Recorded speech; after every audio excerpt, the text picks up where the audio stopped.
watchful and to endure hardship or afflictions. Some of the hardships come to train us. Some of the hardships come to make our faith strong. Praise the Lord. Amen. So when you are facing some challenges, do not fear. Do not complain. Do not waver, but wait unto God. Praise Jesus. Amen. The psalmist said he waited on God patiently, and he delivered him from the mad. Praise the Lord. Amen. Alingojea Mungu na Mungu akaja akamtoa kwa mchanga ama udongo telezi. Praise the Lord. Amen. Hello? Unaona ile mchanga ambao huwa tunatumia kuunda nayo nyungu, the clay article, wakati iko na maji huwa inateleza sana. Praise the Lord. So Daudi anachukua ile nafasi ama anachukua ile mazingira ya kwamba akiwa huko kwa matope alimlilia Mungu na Mungu akafanya nini? Akamtoa. Praise the Lord.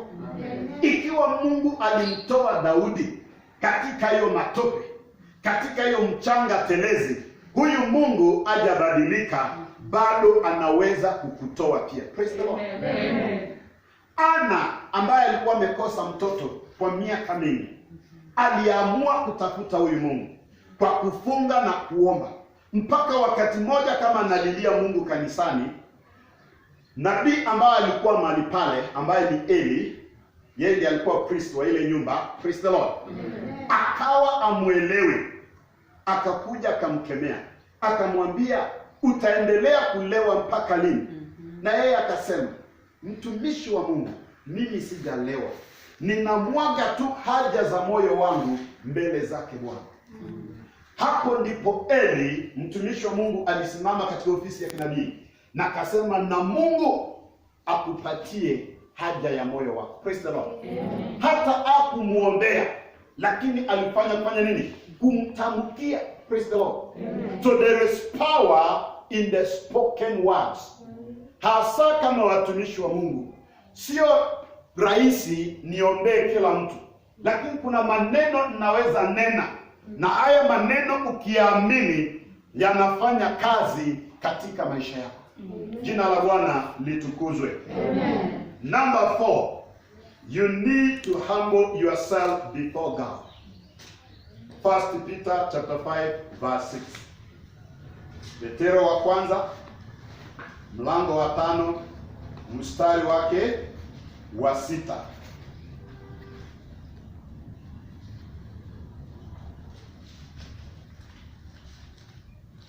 Chapter 5 verse 6. Biblia inasema hivi: humble yourselves therefore under the mighty hand of God, that he may exalt you in due time. Ya kwamba unyenyekee chini ya mkono wa Mungu ambaye ni hodari, na kwa muda atafanya nini? Atakuinua. Praise the Lord. So ile hali mpendwa ambao unapitia, hiyo hali si ya milele, si ya kudumu milele. Praise the Lord. Hiyo hali ni ya muda tu mfupi. Baada ya muda mfupi, Mungu anakuja kukuinua. Mungu anakuja kukutoa katika hiyo hali. Hivyo basi inatakana uendelee kunyenyekea na kumngojea Bwana katika hiyo hali, na yeye anakuja kukutoa mahali hapo. Unapoendelea kunyenyekea mbele zake Bwana, ni vizuri pia kuendelea kutubu. Bwana pewe sifa. Amen. James chapter 4 verse 8 to 10. Inasema hivi: draw near to God and he will draw near to you. Cleanse your hands, you sinners.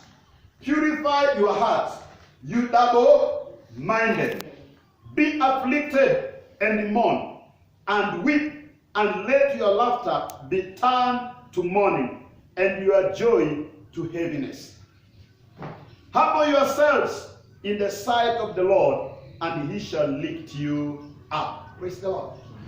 Wakati tumenyenyekea mbele zake Bwana, wakati tumeungama dhambi zetu, Mungu anakuja anatuinua.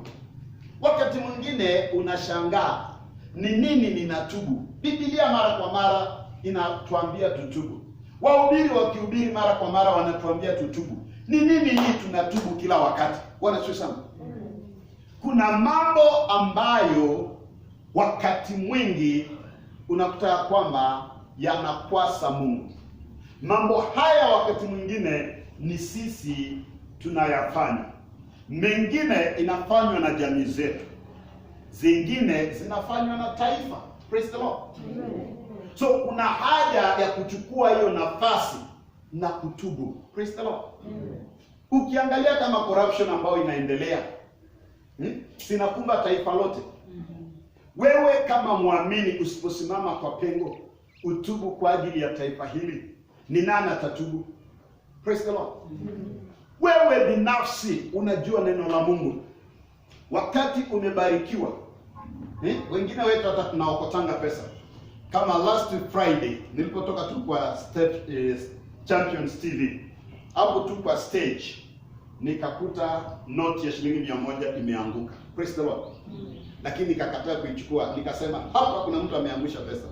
Mara moja mama mwenye alikuwa anaongea na makanga hapo akasema ni zangu, akaokota. Naye makanga akasema nipatie, hiyo ni pesa yangu. Bwana asifiwe sana. Haleluya. Niliona hii ni pesa kidogo kuokota Nairobi. Bwana asifiwe sana. Haleluya. Kuna mambo ambayo watu hufanya. Pengine uwezi okota pesa aina hiyo, unakuta ni mtego. Watu walienda kwa madhabahu ya ushirikina, wakafanya kafara fulani, wakasema wacha tuweke hii shida kwa hii pesa na tuiweke mahali fulani. Atakayechukua hiyo pesa anachukua lile shida. Praise the Lord. Lakini mimi ningeitakaza tu ile pesa. Kwa hiyo ile shida haingenishika. Why? Because kuna nguvu za Mungu ambazo zinafanya kazi ndani mwangu. Nimeokota pesa mara mingi, praise the Lord. Lakini hiyo niliona tu ni ignore, ni pesa kidogo. Bwana asifiwe sana. Hallelujah. So wakati tumepata pesa kama hizo za kuokota, bado Mungu anataka tumtolee sehemu ya 10. Lakini wakati mwingi huwa tunafanya nini? Tunapuuza. Hiyo kwanza ndio tunakunywa nayo soda hapo haraka haraka. Wakati unafanya kazi, Bwana asifiwe sana. Mungu ana expect 10% kutoka kwa hiyo mshahara yako. Ingawa wewe ndio umetoa jasho, wewe ndio umechoka. Bwana asifiwe sana. Lakini Mungu anatarajia kupata 10%. So wakati umepungukiwa ukakosa kutoa 10%, kuna haja ya kutubu mbele zake Bwana. Maana kuna wakati unapitia ukosefu wa pesa. Bwana asifiwe sana. Unaanza kulilia Mungu akupatie pesa. Na Mungu anaanza kukumbusha, wakati nilikupatia pesa, wewe ulikula yote au kupeleka kwa nyumba yangu. Bwana asifiwe sana. Ili hali Mungu anasema tuweze kutoa fungu la 10. Angalau watumishi wake wasiteseke. Praise the Lord. Maana King James anasema ya kwamba we bring 10% to his storehouse so that there will be meat in his house. So wakati nazungumzia kuhusu meat, nazungumzia kuhusu nini? Chakula.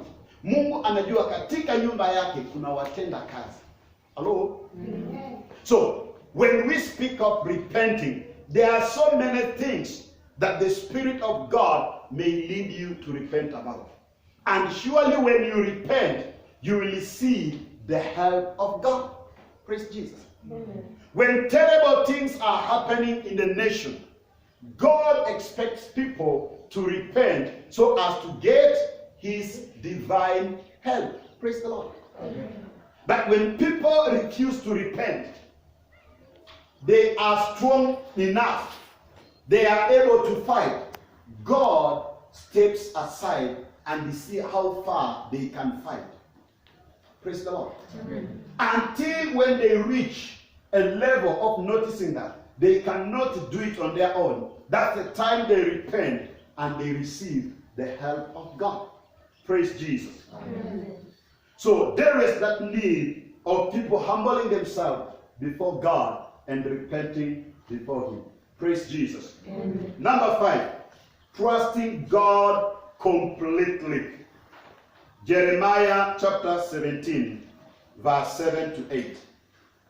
Trusting God completely. There are people who trust God 50%. Not completely. But God expects us to trust Him completely. Jeremiah 17, verse 7. The Bible says, "Blessed is the man that trusted in the Lord, whose hope is the Lord. For he shall be a tree planted by the waters, that spreadeth out her roots by the river, and shall not see when heat cometh.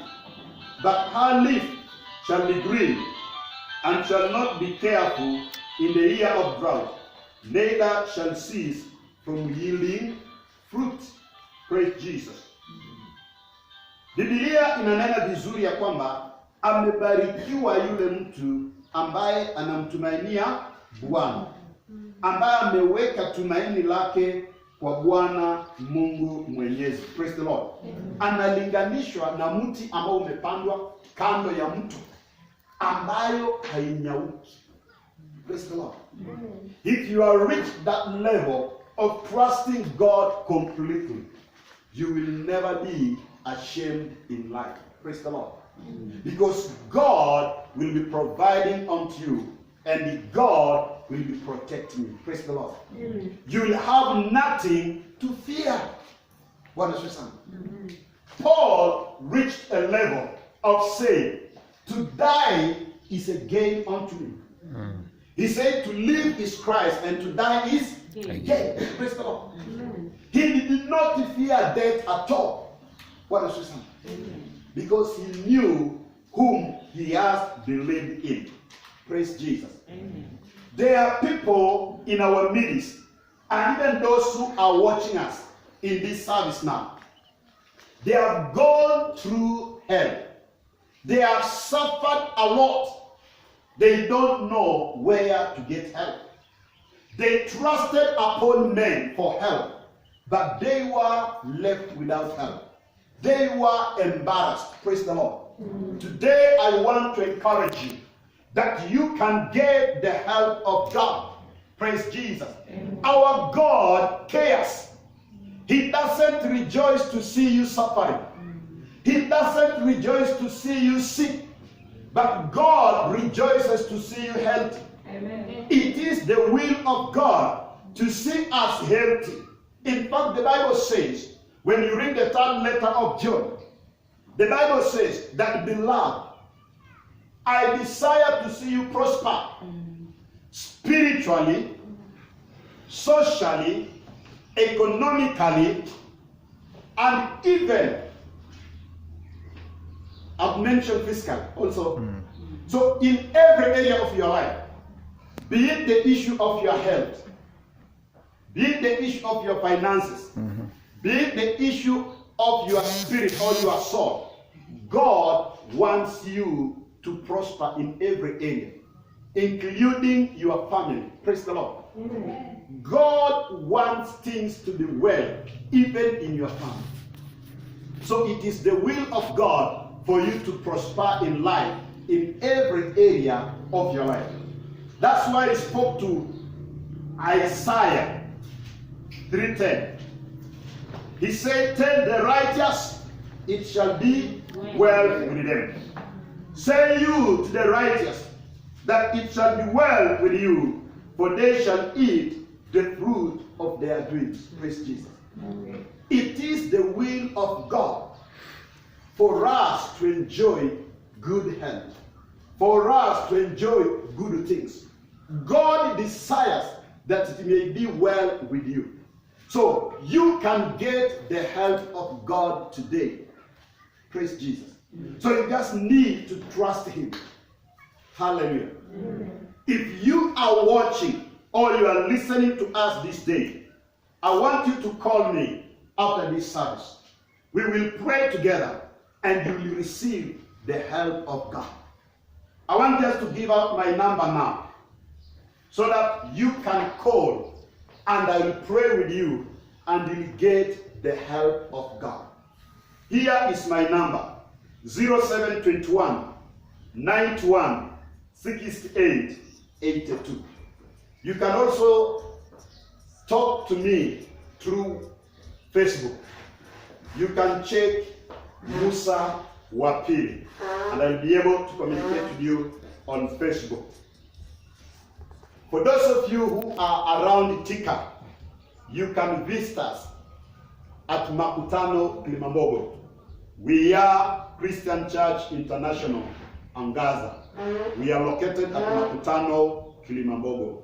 Praise Jesus. Amen. For those of you who are in this service, and there is an area that you need divine help, praise Jesus. Amen.